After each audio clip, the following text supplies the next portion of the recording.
Click করুন bell icon.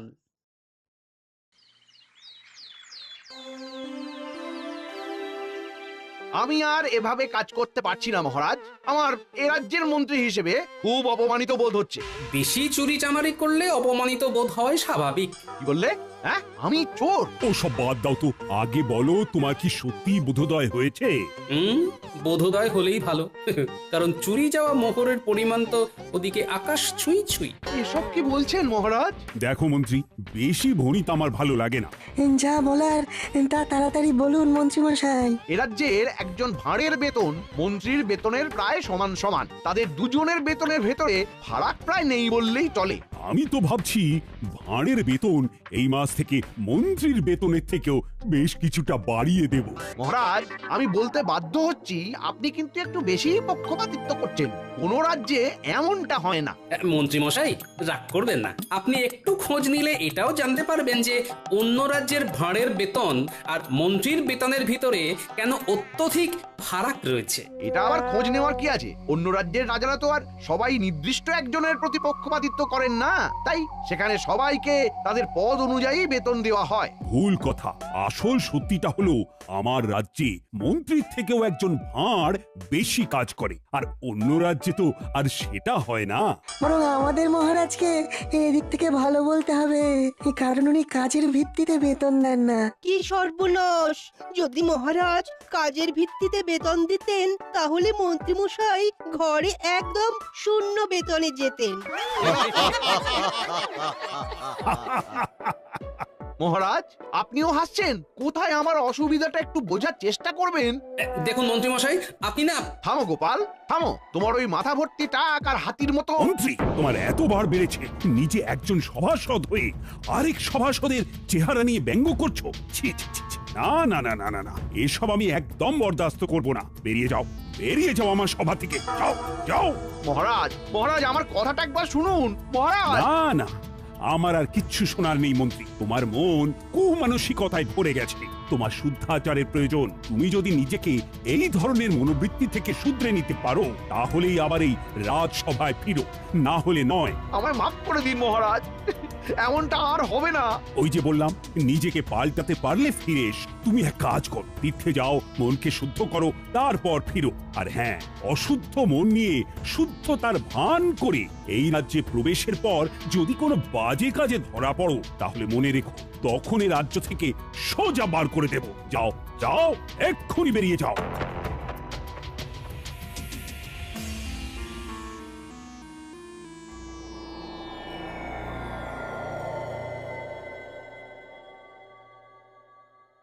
কিরে ঘটে, ব্যাপারখানে কি? মন্ত্রীমশাই আমাদের ডেকে নিজে এমন উদাস হয়ে বসে। কবি টবি হবে নাকি? আমার মনটা খুব খারাপ রে, তার সাথে বেশ রাগও হচ্ছে। কার উপরে? আরে গোপালের চেহারাটা যে হাতির মতো, সেটা বলতেই মহারাজ গেলেন চোটে। আমায় সব সভাসদদের সামনে তাড়িয়ে দিয়ে বললেন মনকে শুদ্ধ করে ফিরতে। ওই দুজনকে আমায় জব্দ করতেই হবে। বুঝেছি বুঝেছি, তাই আমাদের ডেকেছেন, তাই তো? সবই তো বুঝিস, সব কথা কি আর মুখে বলতে হয়? কিছু একটা পরিকল্পনা কর। আমাদের হাতটা গরম করে দিন, কাজ হয়ে যাবে। আমার এখন মাথা গরম আছে, তাই তোদের হাতের বদলে উড়ন আর বসন দিয়ে কান গরম করে দিতে পারি। সুতরাং এখন যা, আগে কাজের কাজটা কর। বেশ, তাহলে আসি।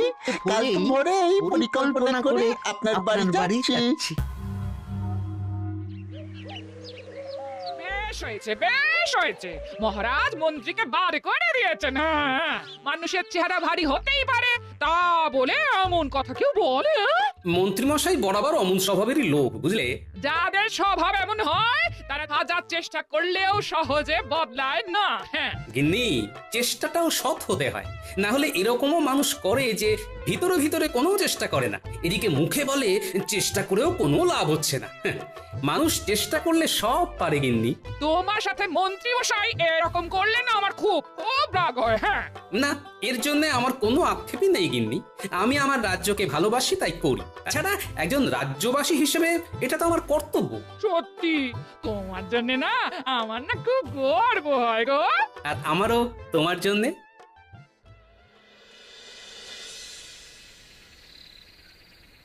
মন্ত্রীমশাই, ও মন্ত্রীমশাই, ওই ওই ওই ওই ওরা এসেছে। ওরা এসেছে। আয় আয় আয় কিরে বটা, তোর হাতে এটা কি? এটা একটা বহু দূরের রাজ্যের মানচিত্র। আপনাকে এইখানেই শুদ্ধাচারের জন্য যেতে হবে। এ বেটা হতচ্ছাড়া, আমায় শুদ্ধাচারে কোথায় পাঠাবি তা ঠিক করার ভার তোদের দিয়েছি নাকি? আচ্ছা আচ্ছা, শুনুন মন্ত্রী মশাই, শুনুন। এই মানচিত্রর জায়গায় আপনাকে আসলে যেতে হবে না। আপনি বৌঠানকে নিয়ে ওই নিজের শ্বশুর বাড়িতে চলে যান এবং ঠিক 7 দিন বাদে এই রাজ্যে আবার ফিরে আসুন। তারপর গায়ে সাদা চাদর এবং ধুতি পরে কপালে বেশ বড় সড়ো তিলক কেটে সবাই গিয়ে বলুন আপনি শুদ্ধ হয়ে এসেছেন। আপনার মনে আর কোনো জটিলতা নেই। আমার যদি জিজ্ঞাসা করে কোথা থেকে গিয়ে শুদ্ধাচারী হয়ে এলাম, আর আমার এই মিথ্যে বলার সাথে এই মানচিত্রটারই বা কি সম্পর্ক? বলছি সব বলছি, শুনুন। মানচিত্রটায় যে রাজ্যটা আছে তার নাম পুণ্যি রাজ্য। সে রাজ্যের রাজা একজন পাগলা, তাই তার রাজ্যে যে যায় সে আর বেঁচে ফেরে না। তাই আপনি যেদিন রাজসভায় যাবেন সেই দিন হাতে করে ওই মানচিত্রটা নিয়ে যাবেন এবং সবাইকে বলবেন এই রাজ্যে একজন গুরু থাকেন, তার সান্নিধ্যে গিয়েই আপনার এমন আমূল পরিবর্তন ঘটেছে। আর গুরুর নাম জিজ্ঞাসা করলে যাই হোক কিছু একটা ওই বানিয়ে বলে দেবেন, কেমন? আর বলবেন এই গুরু স্বয়ং কৈলাস পর্বত থেকে সাধনা করে ফিরেছেন। উনি সবার সব ধরনের পাপ গ্লানি মুছিয়ে মৃত্যুর পরে স্বর্গ লাভ করার পথ সুগম করে দেন। বলবেন বাবাজি মহারাজকে নিমন্ত্রণ করেছেন। আপনি এমন ভাবে কথাগুলো বলবেন যাতে ওই মহারাজ এবং গোপাল ওই জায়গায় যাওয়ার জন্য আগ্রহ প্রকাশ করে, আর একবার চলে গেলেই নিশ্চিত মৃত্যু। আর আমারও কেউ পথের কাঁটা থাকবে না। গোটা রাজ্যের আমি রাজা হব। বাহ বাহ বাহ, বাহ রে বাহ বটা ঘটা। আমার সাথে বদমাশি করে করে তোরাও তো দারুণ পরিকল্পনা করতে শিখে গেছিস দেখছি। বাহ, এবার আমাদের মোহর দিন। পরিকল্পনা তো শুনেই নিলেন। এত তাড়াহুড়ো করিস কেন বলতো? বাইরে পরিকল্পনাটাও তো তাড়াহুড়ো করেই দিলাম। তার বেলায় একদম ঠিক। কাজ হবে, মোহর ছড়বে, এইটাই তো নীতি। দাঁড়া দাঁড়া দাঁড়া, আর বাজে বকিস না।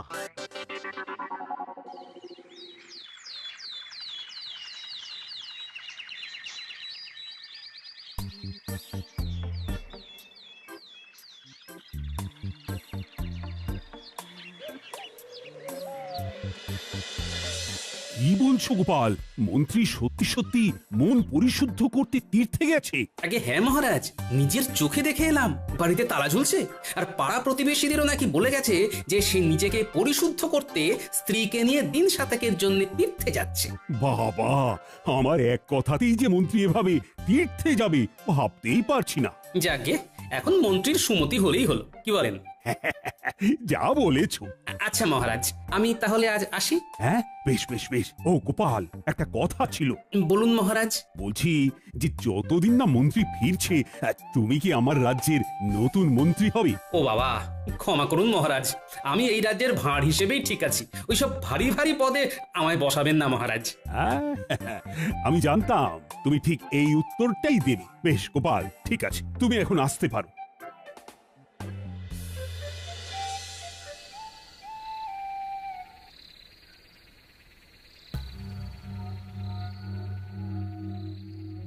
মন্ত্রী মশাই, তার শ্বশুর বাড়ি কেমন ঘুরলেন? শ্বশুর বাড়ি গিয়ে কেমন শুদ্ধাচার করলেন বলুন? বাজে বকিস না, বাজে বকিস না। এই নিশুতি রাত্রে তোদের কথা মতো ছুটে ছুটে এলাম।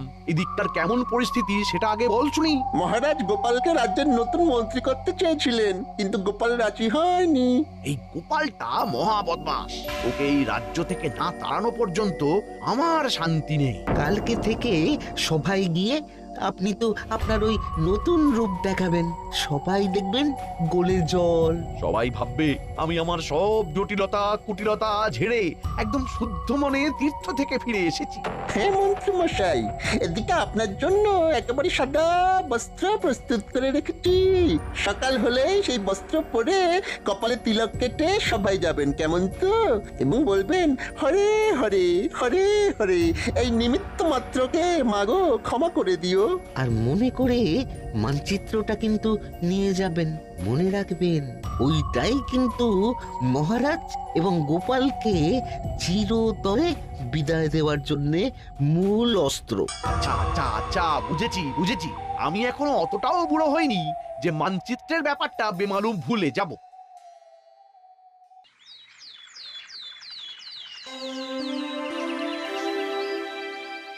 তাহলে সবাই বলছো নতুন পদ্ধতিতে কাজ করতে কোনো রকম অসুবিধে হচ্ছে না, তাই তো? না মহারাজ। বেশ, শুনেও ভালো লাগছে।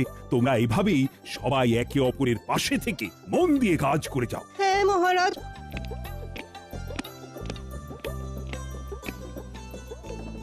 আরে মন্ত্রীমশাই, আপনি এমন বেশে? এ তো পুরো ভোল বদল। হ্যাঁ মন্ত্রী, তুমি? এ কি বেশ বদল? শুধু আমার বেশ বদল হয়নি মহারাজ, গোটা আমিটাই বদলে গেছি। আমার এখন পৃথিবীর সব মোহমায়াই বড্ড মেকি মনে হচ্ছে। এখন আমার মন শুধু এইটাই বলতে চাইছে যে আমি নিজের মতো বাঁচতে চাই, আমি আমার মতো ভালো আছি, কারুর সাথে পাঁচি নেই। শান্তি শান্তি শান্তি। মন্ত্রী, ও মন্ত্রী, এ তোমার হলো কি? আমি যে তোমাকে চিনতেই পারছি না। এসব ব্যাটার চাল কি না কে জানে। মহারাজ, আমি আপনার কাছে কৃতজ্ঞ। ভাগ্যিস আপনি আমার মনকে শুদ্ধ করে তোলার জন্য তীর্থে যাওয়ার আদেশ দিয়েছিলেন, না হলে তো আমি আমার সকল পাপ ধুয়ে মুছে মৃত্যুর পর স্বর্গলাভ সুনিশ্চিত করতেই পারতাম না। মন্ত্রীমশাই, আপনার স্বর্গলাভ সুনিশ্চিত, এটা কি সত্যি? হ্যাঁ গোপাল, আমি তো আর আগের মতো নেই। আমি আমার সব পাপ ধুয়ে মুছে করেছি সাফ। তুমিও আমায় ক্ষমা করে দিও। এসো এসো, বরং তোমার পা ধরে ক্ষমা চাই। ভুল স্বীকার করতে এখন আর আমার কোনো দ্বিধা নেই গোপাল। তা কে তোমায় শুদ্ধ হতে সাহায্য করলো শুনি? আর তুমি কোথায় বা তীর্থ করতে গেছিলে? এই দেখুন এই মানচিত্রটা, এই যে এই এই এই এই গোল মতো জায়গাটা দেখছেন, এটা হলো পুণ্যি রাজ্য। আমাদের রাজ্য থেকে প্রায় 150 ক্রোশ দূরে এখানে ধুনি বাবার আশ্রম আছে। উনি স্বয়ং কৈলাস পর্বত থেকে সাধনা করে ফিরেছেন। এই বাবার কাছে গেলে উনি এমন এক জল দেন যা দিয়ে স্নান করলে সবার পাপ মুছে গিয়ে স্বর্গলাভের পথ সুগম হয়ে যায়। এছাড়া ধুনি বাবাই বোঝান আসল জীবনের অর্থ কি, মায়া মোহ কাটিয়ে কিভাবে সাদা সিধে জটিলতা কুটিলতাবিহীন জীবনযাপন করা যায়। হরে হরে, মা গো, অপরাধ না নিয়ে ক্ষমা করে দিও মোরে। আর হ্যাঁ মহারাজ, উনি আপনাকেও কিন্তু সেখানে অনেকবার করে যাওয়ার জন্য আমন্ত্রণ জানিয়েছেন।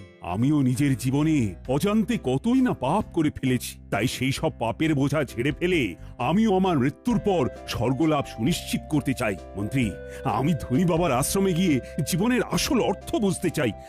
আমি ওনার নিমন্ত্রণ রক্ষা করতে চাই। মহারাজ, এত তাড়াতাড়ি কোনো সিদ্ধান্ত নেবেন না। আমার মনে হয় যে পাল, নিজের চোখে দেখছো তো মন্ত্রীর কি আমূল পরিবর্তন ঘটেছে। এরপরে আমি আর ধনী বাবার কাছে না গিয়ে থাকতে পারি, বরং তোমারও আমার সাথে যাওয়া উচিত। আজ্ঞে মহারাজ, আমি? আচ্ছা বেশ, আমিও যাব।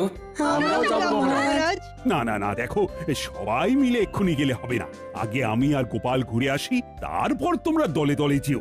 একদম ঠিক। তাহলে মহারাজ, কবে রওনা দেবেন? হ্যাঁ, কাল একদম ভোরেই রওনা দিতে চাই, বেশি দেরি করে তো লাভ নেই।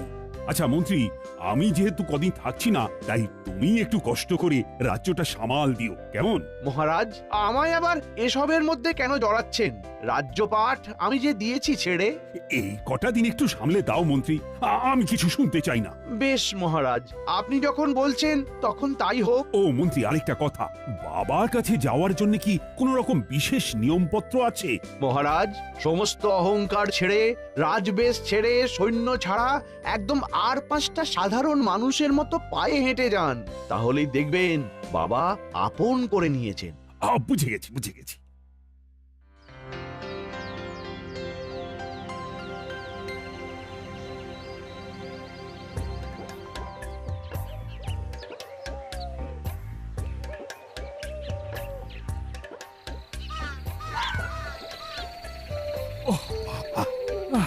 বাবা গো, মা গো, আর কতটা পথ গোপাল। হ্যাঁ, হাঁটতে হাঁটতে পা ফুলে গেল তো। মহারাজ, বুঝতেই পারছি আপনার খুব কষ্ট হচ্ছে, কিন্তু আরেকটু কষ্ট করে ওই বট গাছটা পর্যন্ত চলুন, তাহলে আপনি পুণ্যি রাজ্যে প্রবেশ করে ফেলবেন। ওই বট গাছটা থেকে শুরু হচ্ছে পুণ্যি রাজ্য। গোপাল, ও গোপাল, আজ রাত্রিটা থাকবো কোথায় বলো তো? ওই বট গাছের নিচেই কি কাটাতে হবে? হ্যাঁ মহারাজ, আপাতত তাই তো মনে হচ্ছে, কারণ ত্রিসীমানায় তো কোনো বাড়ি দেখছি না। আর মানচিত্র অনুযায়ী আমরা পুণ্যি রাজ্যে প্রবেশ করলেও বাবার আশ্রম আরো খানিকটা দূরে রয়েছে মহারাজ, যেখানে আপনি কাল সকালের আগে যেতে পারবেন না। বেশ, তাহলে গাছের নিচেই রাতটা কাটাই আর কি। পুণ্যি রাজ্যে এসে পুণ্য করতে একটু কষ্ট তো সইতেই হবে। একদম চিন্তা করবেন না মহারাজ, আপনি নিশ্চিন্তে ঘুমন, আমি জেগে আছি।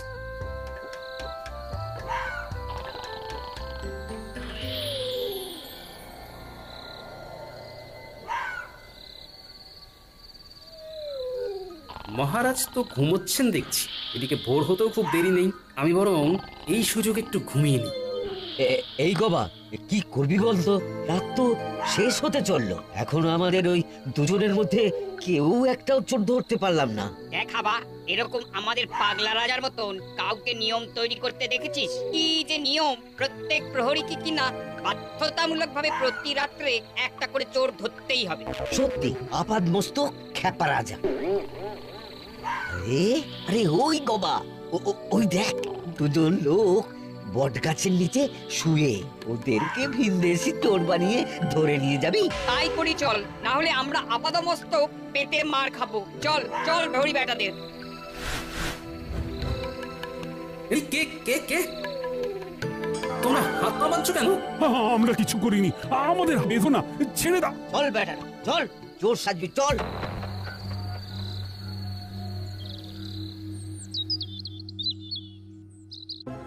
আমাদের তোমরা ছেড়ে দাও, আমরা চোর নই। আরে জানি জানি, সে তখন থেকে এক কথা বলে কানটা ছাড়া পালা করে দিল। আহা, জানোই যখন চোর নই তখন ধরে রেখেছো কেন? এই আড্ডা আমরাকে নিয়ে তো ভীষণ মুশকিল হলো, ঠিকঠাক করে কথাও বোঝে না। এই, আমার সাথে ঠিক করে কথা বলো। আমি তোমাদের মহারাজকে বলে দেব যে তোমরা জানো যে আমরা চোর নই, তবু ধরে এনেছো। বলেও কিছু লাভ হবে না বুড়ো, আমাদের রাজা কারোর কথাই শোনেন না। একবার গারদে ভরে দিলে তার একটাই শাস্তি হয়, আর তা হলো ইদারায় ছুঁড়ে ফেলে দেওয়া, বুঝলে? কি সর্বনাশ, এ কি নির্মম শাস্তি! এই শিগগিরই শিগগিরই আমাদের বের করো। তোমরা জানো না আমি কে? আমি হলাম... মহারাজ থামুন থামুন, এক্ষুনি পরিচয় দেবেন না। গোপাল, কি বলছো? এক্ষুনি না পরিচয় দিলে মেরে ফেলবে আমাদের। ভয় পাবেন না, আমি আছি। ইতিমধ্যেই ফন্দি এঁটে ফেলেছি, সময় মতো সব বলে দেবো। কই কই আমার ভিনদেশি চোরেরা সব কই? এই যে রাজন, এই যে একদম গারদের ভিতরে। বাবা বাবা বাবা বাবা, আমাদের পুরোহিতকে ডাক দাও, শাস্ত্র পাঠক। তারপর সব ব্যবস্থা হয়ে গেলে এদেরকে ইদারার সামনে ফেলার জন্য নিয়ে যাও, আমি মজা দেখবো।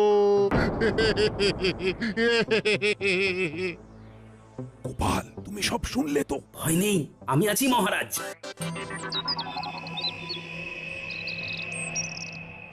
তাহলে সব প্রস্তুত তো? হ্যাঁ, এই এই তুমি ওদিকে ওনার কাছে যাচ্ছ কেন? আমাকে ঠাকুরের নাম শোনাতে। মরতে যাচ্ছি তো তাই। মহারাজ, আপনি এবারে আমার সাথে মারপিট শুরু করবেন। ওরা যদি জানতে চায় কেন মারপিট করছি, তাহলে বলবেন আমরা পেশায় জ্যোতিষী। আমরা গণনা করে দেখেছি যে আজ দুজনের ভেতরে যেজন আগে ইদারায় ঝাঁপ দিয়ে মরবে সে স্বর্গবাসী হবে এবং পুণ্য লাভ করবে। বেশ বেশ, মুক্ত করে দাও দুজনকে, মুক্ত করে দাও। আমি আগে ইদারায় ঝাঁপ দেবো। না, আমি। তবে রে বেটা, দেখ কেমন মারি তোকে। আয় আয়, আমিও মজা দেখাচ্ছি। কি তোমরা থামো, তোমরা থামো, তোমরা থামো, তোমরা কারা তুমি? হ্যাঁ, এভাবে মারপিট করছো কেন? আমরা জ্যোতিষী, গণনায় দেখেছি যে আজকে ইদারায় ঝাঁপ দিয়ে আগে যে মরবে সে পুণ্য লাভ করবে এবং স্বর্গবাসী হবে। কি তোমরা চোর নও? আজকে যে ঝাঁপ দেবে সে স্বর্গবাসী হবে, পুণ্য লাভ করবে। হ্যাঁ, তাহলে তোমরা আর কষ্ট করে ঝাঁপাবে কেন? আমি ঝাঁপ দিচ্ছি, আমার পুণ্য লাভ হবে, স্বর্গবাস হবে। দুটোরই প্রয়োজন আছে। এই 1 2 3। রাজন, উফ, কি বাঁচান বাঁচলাম বাবা। আমরা এখন কি করব? তোমরা শিগগির আগে ওনাকে তোলার ব্যবস্থা করো। আসলে আজকে এরকম কিছু ঘটবেই না। আর আমরা কেউ জ্যোতিষীও নই। উনি হলেন কৃষ্ণনগরের মহারাজ রাজা কৃষ্ণচন্দ্র, আর আমি হলাম গোপাল ভাঁড়। আমরা এখানে ধনী বাবার আশ্রমে যাব বলে এসেছিলাম। কি ধনী বাবার আশ্রম? কিন্তু এখানে তো এইরকম কোন আশ্রম নেই। ঠিক বলছো? হ্যাঁ ও ঠিকই বলেছে। বেশ বুঝে গেছি আসল ব্যাপারখানা কি। আমরা চললাম, তোমরা ওনাকে বাঁচাও।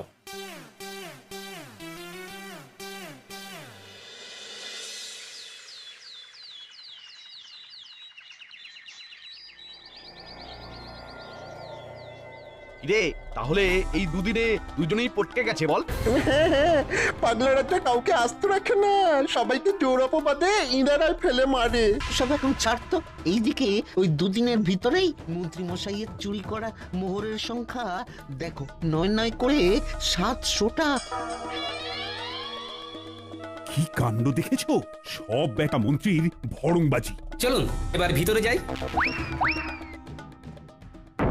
এই বেটা মন্ত্রী, ষড়যন্ত্রী, এসব তোমার বদমাইশি।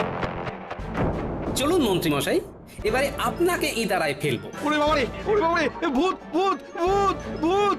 ঘটা পালা! আমরা ভূত নই। চলো মন্ত্রী, চলো এবার। আমায় ছেড়ে দিন। ও বাবা গো, ও মা গো, কে আছো গো? বাঁচাও, বাঁচাও, আমায় ছেড়ে দিন, আমায় ছেড়ে দিন।